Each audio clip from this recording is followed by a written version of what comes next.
as being x, because the conditions are not fulfilled. What is the condition for sine? Remember here, from negative pi over 2 to pi over 2.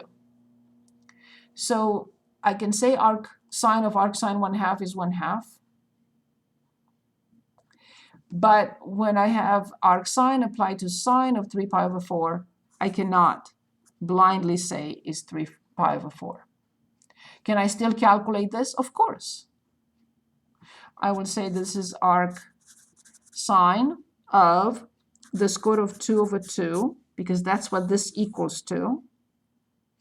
And now I know it's pi over 4, but not 3 pi over 4. So the point I'm making here is we can apply the property of inverse functions only under conditions, if the conditions are fulfilled. This is what I would like you to remember. Unfortunately, you will not see this in Calc 1. You will see it in Calc 2. You will not see the formulas that we discussed as sine squared x as being 1 minus cosine 2x over 2, and the other one with plus for cosine squared. You're not going to see it in Calc 1, unfortunately. But we will go back to in Calc 2 and we redo this. We review those properties.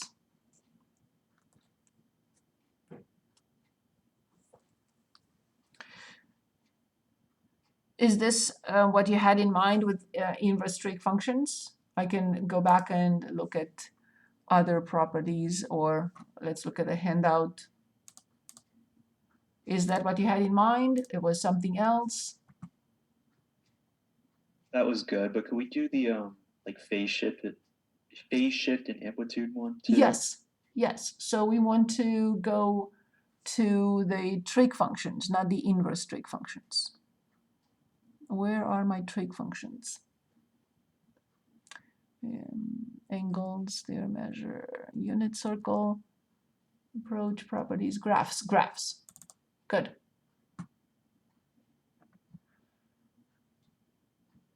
Okay. So we have, I don't remember exactly which problems we worked on. Is 10 okay, or you want to choose something else? No, that's fine. Okay, so let's take a look at 10. 10 says y equals -2 cosine 2x minus pi over 2. Okay. So I am not, as I mentioned, I promise I will not ask you to graph. I think the graphs are kind of tedious, is difficult. You need a lot of practice. So first of all, we'll have to factor out 2 from this. So -2 cosine 2x minus pi over 4. Why pi over 4? 2 times x is 2x, and 2 times pi over 4 is pi over 2. So now the period is 2 pi divided by this number. So the period is pi, which means cosine goes from 0 to 2 pi in general. But this function will only go from 0 to pi if it has no shift, but it does. So this is just a preliminary discussion. In general, cosine, we're talking about cosine, same thing. But cosine goes from 0 to 2 pi. This particular function has a period of 0 to pi, but doesn't start at 0, it doesn't end at pi because of this phase shift. So we determine the period.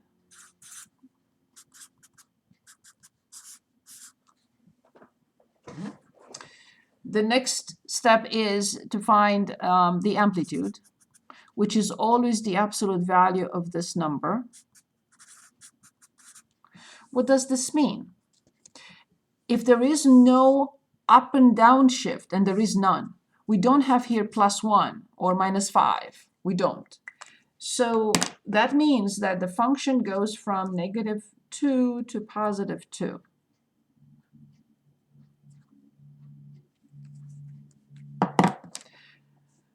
Okay, that's the amplitude.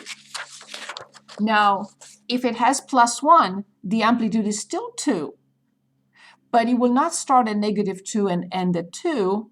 It will start higher or lower, but there is nothing here. So it will start at -2 and end at +2. So we have the phase, we have the period, we have the amplitude. Now, this is the phase shift. Because it's minus, it means it goes, the phase shift is pi/4 to the right. Phase shift, pi/4 to the right.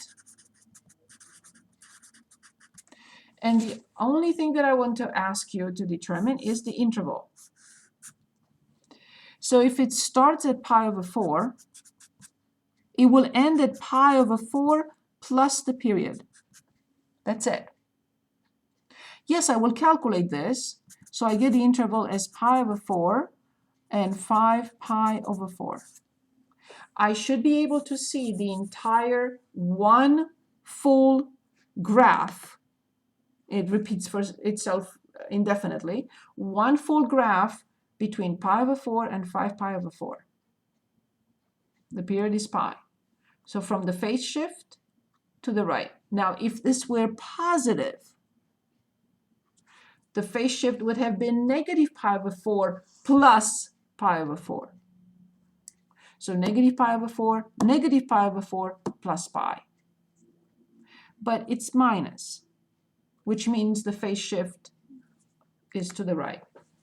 So now you should always double check. It takes a few seconds to put it in, maybe a minute because, okay? Make sure that the mode is in radian mode. If you give it in degrees, who knows what's going to happen. So then in y equals, clear if you have anything else. And I have -2 cosine 2x minus pi/2 and close. And then adjust the viewing window. We know the viewing window has to be from pi/4 to 5 pi/4.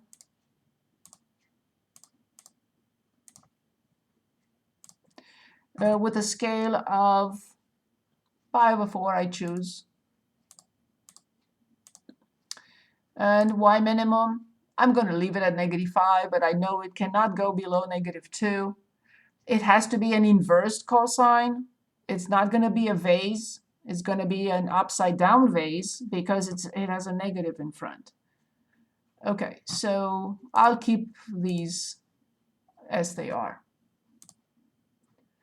So as I mentioned, it's not going to be an upside down vase. It's not going to hold water because of that -2 in front. And you see clearly it cannot go lower than -2 and I cannot go higher than +2. You can change that if you want and make it -2 to 2, and it will hit the edges of the screen, which is fine. So here's the vase, upside down. Because as you know, a -2 in front reflects the graph with respect to the x-axis. And this is what we expected because that's how cosine looks like. It's tedious to come up with that and plug in numbers and stuff. So I'm happy if you check with the graphing calculator, you determine the interval, and check with the graphing calculator that is a full graph. I'm happy with that.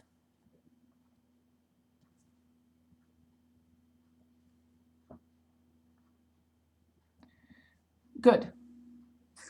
Moving on.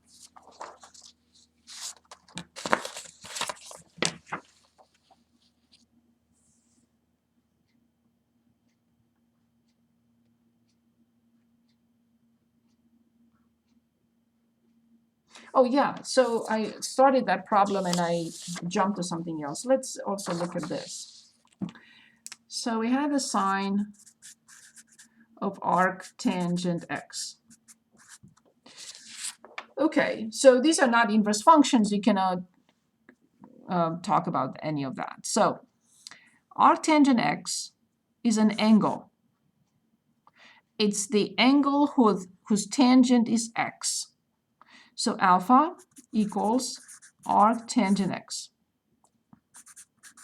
We apply tangent to both sides. Tangent alpha equals x. So there is a right triangle with an angle alpha whose tangent is x over 1. X opposite, 1 adjacent. Easy to find the hypotenuse because the longest we add them up, x squared plus 1 squared. And now, and this is very important. This is a very important type of problem. Again, unfortunately not for Calc 1, but for Calc 2. Can anyone now give us sine alpha? And I'm going to put it here.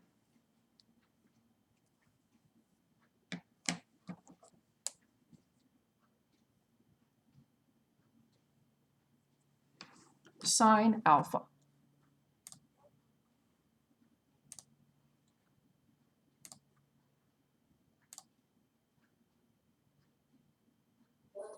Would it be x over square root of x squared plus 1?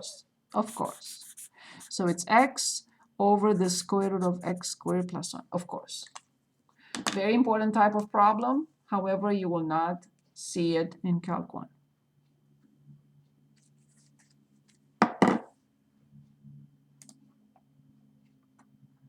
Good.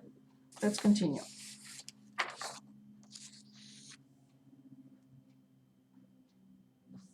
So that's all. I promise I will not ask you to graph. I'm happy if you check with you determine the amplitude. Only sine and cosine have amplitude. No other function has amplitude. Phase shift, interval, and of course period.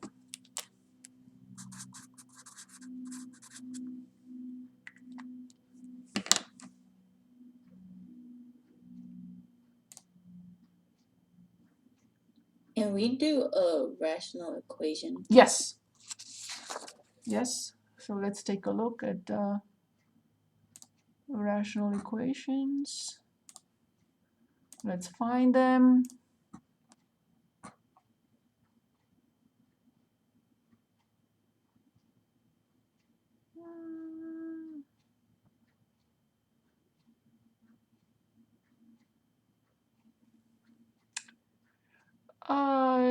Can anyone make one up or tell us one? I don't remember where we reviewed. Ah, got it. Good. Here they are. This is an insane situation. All three denominators are different. This is beyond the scope of the course, in my opinion. But it's up to you. We can choose any.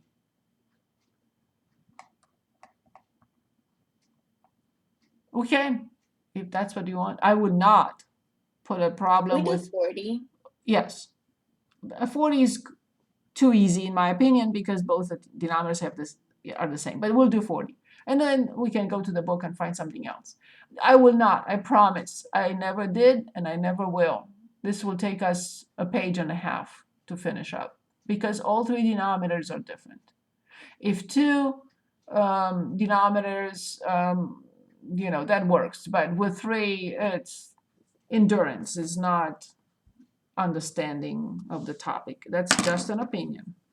Okay, so 2x over x plus 3 equals negative 6 over x plus 3 minus 2. Remember, like with log equations, when we solve rational equations, we have to state restrictions first. So can anyone tell us the restriction for this?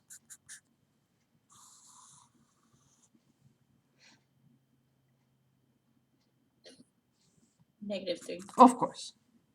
So now what I like to do, but it's, you know, everyone is different. I like to move this term here and have 2x plus 6 over x plus 3 equals negative 2. And I already notice what's happening here. There's no way this is going to work because I stated the restriction. I can factor and simplify. Not 0 is 1. But this cannot happen. So I will say immediately no solutions. Let's say you don't notice that you can factor and simplify. Fine. If you don't notice that, it's still okay. And then let's say you multiply, you stated the restriction, you multiply both sides by x plus 3. Okay, 2x equals negative 6 because we simplify the x plus 3, we explain. But now I have negative 2 times x plus 3. Okay, fine. It's a linear equation. Now I have to get the same answer. I didn't notice that I can simplify. Fine, it's not a problem. So then I have 2x equals negative 6 minus 2x and then minus 6.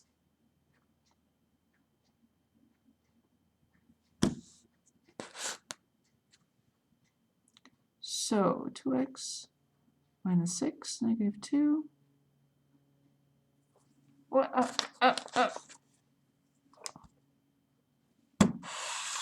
So it's 2x plus 6, x plus 3, x plus 3. So it doesn't equal negative 2. So what am I doing now? I have to get the same answer. So 2x negative 6 equals negative 6 minus 2x minus 6. Now I get 4x equals negative 12. So x equals negative, yes, of course. Not possible.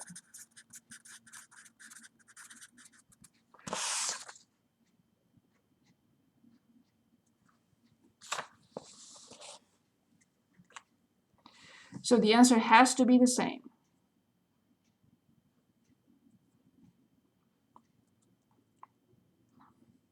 So that was correct. I move this to the other side, I get 4x equals negative 12. When I simplify, I get this. But that's exactly what I excluded from the very beginning because the denominators will be 0 and these fractions will be undefined.